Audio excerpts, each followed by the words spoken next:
Perkenalkan, nama saya Tegar Irawan. Di sini saya akan mempresentasikan konsep kepemimpinan. Kepemimpinan merupakan cara seorang pemimpin untuk memimpin, mengarahkan, dan memengaruhi orang-orang yang dipimpinnya untuk mencapai tujuan bersama. Gaya ini terlihat dari bagaimana pemimpin bersikap, berkomunikasi, dan membuat keputusan. Terdapat beberapa gaya kepemimpinan, seperti demokratis, yaitu pemimpin mengajak semua anggota untuk berdiskusi dan membuat keputusan bersama. Ada juga otoriter, di mana pemimpin membuat keputusan sendiri dan bawahan hanya mengikuti perintah. Kemudian gaya partisipatif menggabungkan keduanya dengan meminta saran dan masukan dari bawahan sebelum mengambil keputusan bersama. Sementara itu, gaya bebas memberikan kebebasan penuh kepada bawahan untuk mengambil keputusan sendiri dengan pengawasan minimal dari pimpinan. Setiap gaya memiliki kelebihan dan kekurangan, sehingga pemimpin perlu menyesuaikan gaya kepemimpinan dengan kondisi dan kebutuhannya. Terdapat analisis kritis pribadi. Gaya kepemimpinan masih sangat penting di dunia kerja, karena sekarang pemimpin harus tahu cara menjadi pemimpin yang tepat sesuai dengan situasi. Contohnya, gaya demokratis bagus untuk mengajak tim berdiskusi dan bekerja sama. Gaya otoriter bisa dipakai saat butuh keputusan yang cepat.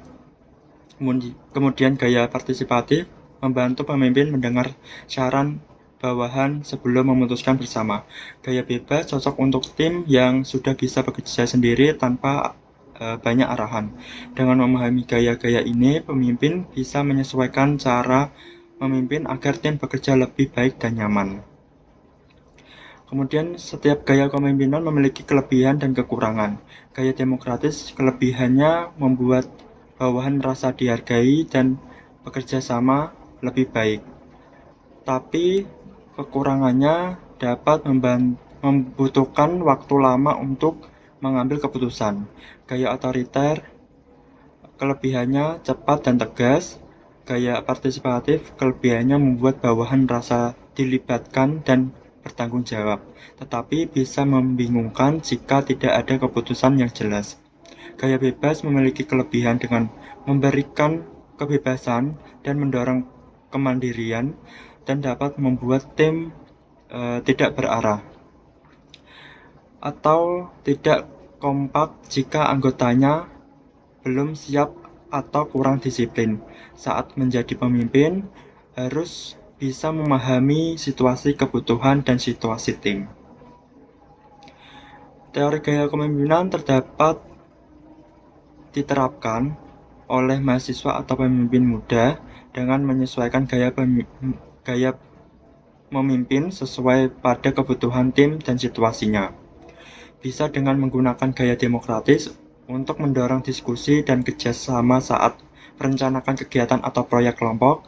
Kemudian gaya otoriter bisa dipakai saat membutuhkan keputusan cepat dan saat mengarahkan tim baru yang belum memiliki pengalaman. Kemudian gaya partisipatif dapat membantu melibatkan semua anggota dengan mendengar saran dan kritik sebelum memutuskan bersama.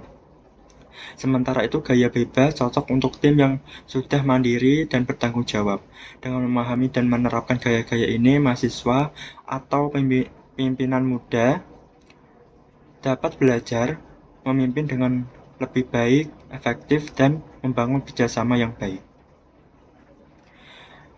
Untuk contoh nyata, seperti teman saya menjadi ketua panitia seminar di kampus.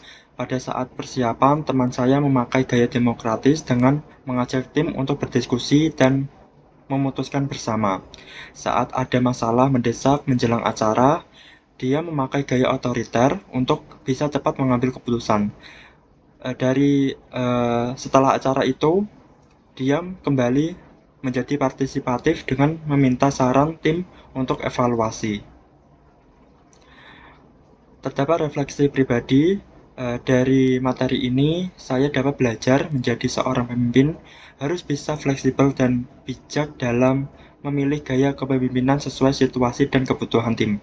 Tidak ada gaya yang selalu paling benar atau cocok untuk semua kondisi. Pemimpin yang baik harus bisa mendengarkan pendapat orang lain, mengambil keputusan tegas saat diperlukan, dan melibatkan tim dalam proses dengan memberi kebebasan jika tim sudah mandiri. Bisa menghargai kerjasama, komunikasi yang baik, bertanggung jawab, dan kemampuan beradaptasi agar memiliki tujuan bersama dapat tercapai dengan cara yang efektif dan menyenangkan bagi semua tim. Kemudian gaya kepemimpinan yang ingin saya kembangkan adalah gaya partisipatif dan demokratif.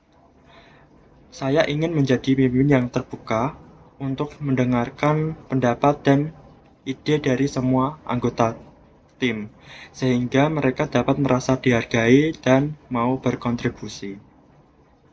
Sekian penjelasan yang saya sampaikan. Terima kasih.